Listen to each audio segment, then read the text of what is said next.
খবরের শুরুতে দেখে নেব আজকের সংবাদ শিরোনাম। দিন কয়েক থাকার নামে নিচ্ছে বাড়ি ভাড়া, তারপরে পাচ্ছে ফাঁদ। রাজ্যের বড় চক্রান্তের খোলসা পুলিশ কর্তার। লোকসভায় পেশ নয়া আয়কর বিল, বিরোধিতা করে আউট বিরোধীদের। 26,000-এর চাকরি বাতিল মামলা এসএসসির পর এইবার সুপ্রিম কোর্টে যাচ্ছে রাজ্য।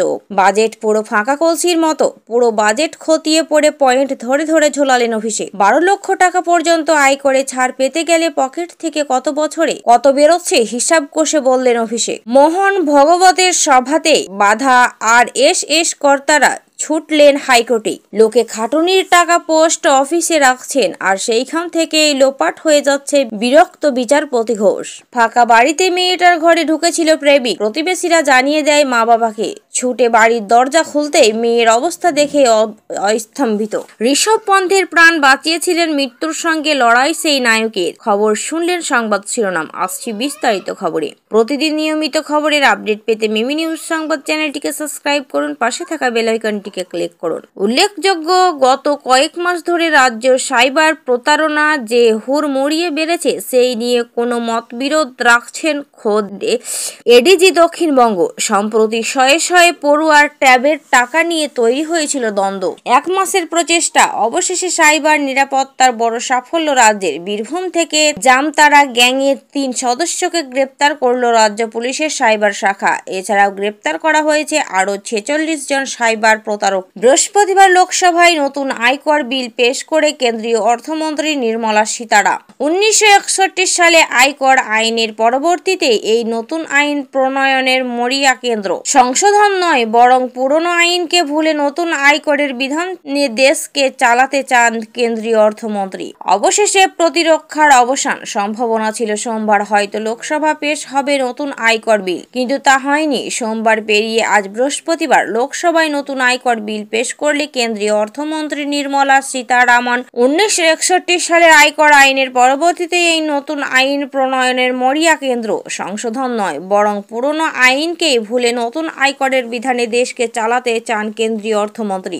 এইদিকে মামলাকারীদের আইনজীবীদের দাবি এটি আসলে মামলাকে দীর্ঘায়িত করার প্রতিক্রিয়া। কিন্তু এসএসসি ও রাজ্য সরকার সূত্রে জানা যাচ্ছে সেই দিন বলার সুযোগ পায়নি এসএসসি। সেই কারণে পৃথকভাবে লিখিত যুক্তি দিয়ে সোমবার সুপ্রিম কোর্টের প্রধান বিচারপতির দৃষ্টি আকর্ষণ করবে। 26,000-এর চাকরি বাতিল মামলা শুনানি শেষের পর তৎপরতার চরমে। এইবার সুপ্রিমে কোর্টে যাচ্ছে রাজ্য। বুধবার কিছু নথি পেশ করতে চেয়েছিলেন এসএসসি, তাদের পর এইবার লিখিত যুক্তি নিয়ে সুপ্রিম কোর্টে দ্বারস্থ হচ্ছে রাজ্য। 26,000-এর চাকরি বাতিল করলে ভেঙে পড়বে শিক্ষা ব্যবস্থা, সেই যুক্তি সাজিয়ে সর্বোচ্চ আদালতের দ্বারস্থ হচ্ছে রাজ্য। কেন্দ্র সরকারের বাজেট ভাউতা ছাড়া কিছু নয়, বলছে 12 লক্ষ টাকা পর্যন্ত আয় করলে বছরে কোনো ইনকাম ট্যাক্স লাগবে না। বছরে 12 লক্ষ টাকা আয় মানে মাসে তার বেতন 1 লক্ষ টাকা। সাতগাছিয়ার সেবাশ্রয় শিবিরে তৃণমূলের সর্বভারতীয় সাধারণ সম্পাদক অভিষেক বন্দ্যোপাধ্যায় কেন্দ্রীয় বাজেটের তীব্র সমালোচনা করলেন। অভিষেক বললেন গোটাটাই ভাউতা। কি বললেন অভিষেক? কেন্দ্র সরকারের বাজেট ভাউতা ছাড়া কিছু নয়, বলছে 12 লক্ষ টাকা পর্যন্ত আয় করলে বছরে কোনো ইনকাম ট্যাক্স লাগবে না। বছরে 12 লক্ষ টাকা আয় মানে মাসে তার বেতন 1 লক্ষ টাকা। যে মাসে 1 লক্ষ টাকা আয় করে তাকে তো জিনিসপত্র কিনতে হয়, তাকে চা খেতে, দুধ, চিনি, চা পাতা সবই কিনতে হয়। জল ছাড়া সবেতেই জিএসটি, তাতে জিএসটি বাবদে 98,000 টাকা দিতে হচ্ছে। আমি তো আমার ডেটা সোর্স লোকসভার স্পিকারের কাছে জমা দিয়েছি। এরপরেও toll tax, security transaction tax রয়েছে, চার্জ রয়েছে। মুদ্রাস্ফীতি যেভাবে বাড়ছে, বছরে 6% করে বাড়লে 3 বছরে 18%। সেবাশ্রয়ে অভিষেক বন্দ্যোপাধ্যায় সাংবাদিকদের মুখোমুখি হন। বাজেট প্রসঙ্গত উঠতেই তিনি স্পষ্ট করে দেন আগে তিনি বাজেটে নিয়ে কোনো মন্তব্য করতে চাননি। তিনি আগে সম্পূর্ণ বাজেট মন দিয়ে পড়েছেন, তারপরে খুঁটিয়ে দেখে তার পর্যালোচনা করেছেন। নতুন বাজেটে 12 লক্ষ টাকা পর্যন্ত আয় করে ছাড় দিয়েছে কেন্দ্রীয় সরকার, অর্থাৎ বছরে 12 লক্ষ টাকা পর্যন্ত আয়ে দিতে হবে না কোনো কর। সরকারি এবং বেসরকারি চাকরিজীবীদের ক্ষেত্রে বার্ষিক 12.75 লক্ষ টাকা পর্যন্ত আয়ের প্রযোজ্য হবে এই নিয়ম। কেন্দ্রীয় বাজেটে অর্থমন্ত্রী নির্মলা সীতারামন এই ঘোষণা করতেই অনেকেরই মুখে হাসি ফুটেছে। কিন্তু এটা যে সম্পূর্ণ ভাঁওতা তা বলছেন তৃণমূলের সর্বভারতীয় সাধারণ সম্পাদক অভিষেক বন্দ্যোপাধ্যায়। তার বক্তব্য, আয় করে ছাড় দেওয়া হয়েছে বটে, উল্টে পকেট থেকে বেরিয়ে যাচ্ছে ৯৮,০০০ টাকা। কিভাবে তারও ব্যাখ্যা দেন অভিষেক। টানা ১১ দিনের কর্মসূচিতে বাংলায় এসেছেন মোহন ভাগবত। কলকাতায় পা রেখেই নিউ টাউনের অতিথিশালায় বেশ কয়েক দফা বৈঠকও করেছিলেন তিনি।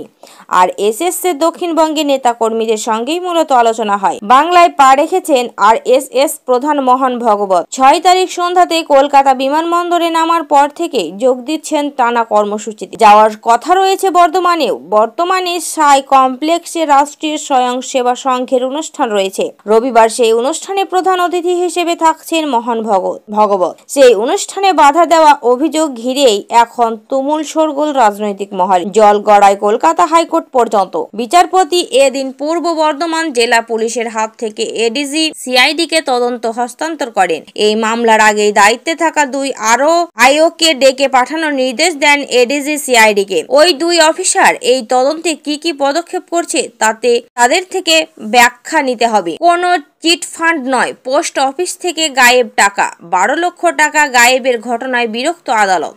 সিআইডিকে নির্দেশ দেওয়া হলো তদন্তের। লোকে খাটনির টাকা জমাতে টাকা রাখছেন আর তা লোপাট হয়ে যাচ্ছে। পুলিশ কিছুই করছে না। সরকারি চাকরিদের টাকা পোস্ট অফিস থেকে এইভাবে লোপাট হয়ে গেলে আর পুলিশ কিছু না করলে মানুষের ভরসা পোস্ট অফিস থেকে উঠে যাবে।